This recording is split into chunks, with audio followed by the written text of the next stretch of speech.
What I'm doing is just testing the colorful spots because that's where you're most likely to find lead. You test what's most likely to have lead first, and then if that comes back clean, then you move on. If you find lead right up front, then there's no need to continue testing the rest of them. How do you know when the test is done? It's either ends at a preset time or when you're comfortable with the numbers. So are you holding the trigger while it's testing? Yes, but it can be set up as a touch trigger where it's a pull on, pull off. How does the analyzer know what I'm testing? Yeah. That's one of the nice things about our software. It auto-classifies the matrix for you so that the operator doesn't have to be technical or worry about whether they're switching from a metal to a plastic. So we're averaging everything in front of the sample window, and that's what's going to be your sample and what's going to get tested. So if you have several different colors in front of the analyzer window, you're going to have a result, an average of all the lead concentration in all those colors.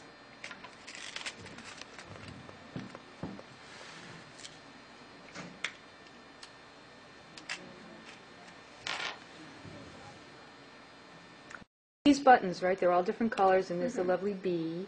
Would you have to test all of these buttons? Yes. If I were screening this as a finished good, I would test the B, and I would test each one of the buttons, and then I would also test some of the fabric. But you're unlikely to find lead in the cotton or the applique here. It would be the B or the buttons. So buttons and sequins and Rhinestones, yeah. zippers and... So buttons and jeans probably too. So within about 20 seconds, we're down lead less than 13 part per million. So this would be a passing result. Try the next button. So there's lead less than 13 again. Try the B now. How long would it take to detect lead? Lead, if it's present, usually fluoresces very quickly, under 10 seconds. Right now, at 9 seconds, we're lead less than 8. And like you said before, you can set up your analyzer to test for a certain number of seconds, and then the Yes. test automatically ends. Right. Or you can stop it when you're confident that the number is acceptable. And you can also set the software to pass or fail based on a certain... Action level, yes. Yeah. This is an example of an item that's smaller than the window. Right. So we're actually getting a little bit of the bag, and maybe a little bit of the seaming, depending on how I angle the gun.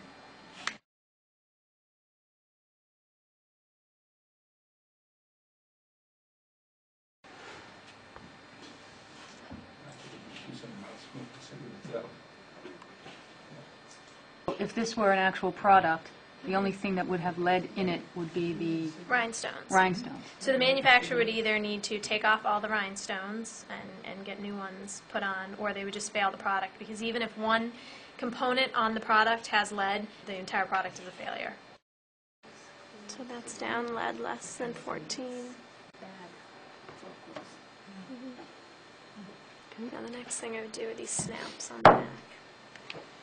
We'll give you a diluted sample then? Because When the red light's on, it's ready to produce X-rays. It's only when it's flashing that it's actually producing X-rays. So now the window is that entire opening, Yeah. right? It's about the size of a nickel or a dime. And then you just pull the trigger and test for however long.